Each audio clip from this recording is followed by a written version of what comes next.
Hello everyone, welcome back to my channel. This is Amy here, Beloved Fragrance Finds, and I have a dedicated review today here on one of the Kringle Fall Reserve candles that was recently sent to me in PR. So I want to first of all thank Kringle for sending these over to me to test out. I did go through a first sniff impressions. If you want, you should check out that video where I kind of gave you my cold sniff impressions on all of these fragrances. And now this week I am going to try and get up as many of the dedicated reviews as possible before these launch on September 18th at noon Eastern time. So the first one I have up here is Fog and Embers. I have been burning this mostly in a hurricane or in my powder room area just to get a good sense of the fragrance. I'm going to turn it here so you can see how far down I have burned. I'm about at the halfway mark on this one.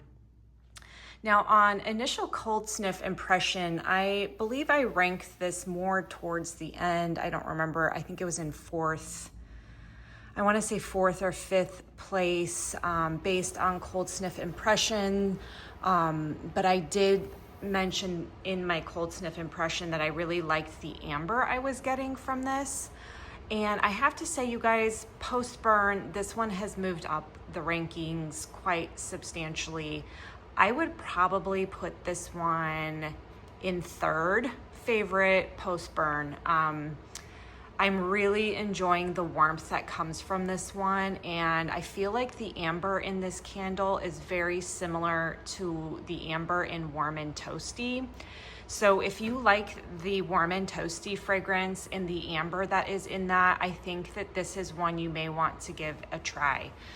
This does come across slightly masculine cologne-ish, but in a very warm and well done way. I'm just gonna say that first and foremost. But let me go ahead and give you guys the full scent notes, and I can kind of break down what I'm picking up from it and what I'm not. So the top notes are amber and cypress, mid notes of aromatic and fern, base notes of moss and amber. So amber is listed twice in here, and I think that that is definitely the note I'm picking up on the most as this is burning. I definitely do get some of the greenness or fir note, like the cypress and the fern and the moss.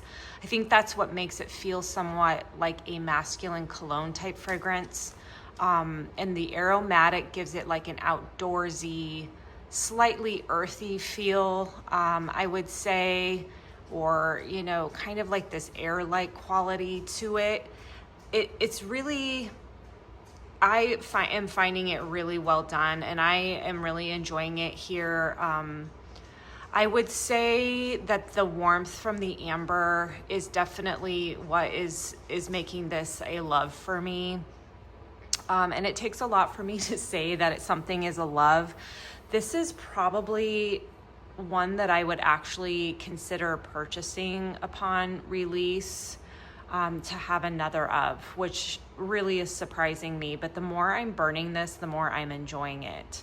So this has been a big surprise. I like the label very much on here. It really fits with my fall colors and stuff I have going on in my home.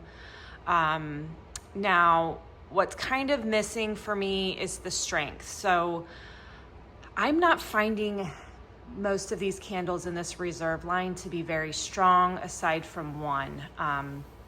This to me is probably around a 6, maybe a 7 out of 10. In a smaller space like my bedroom or my powder room, obviously I can detect the fragrance more, but it kind of gets lost in my open concept area. It's not super strong. It's not a powerhouse.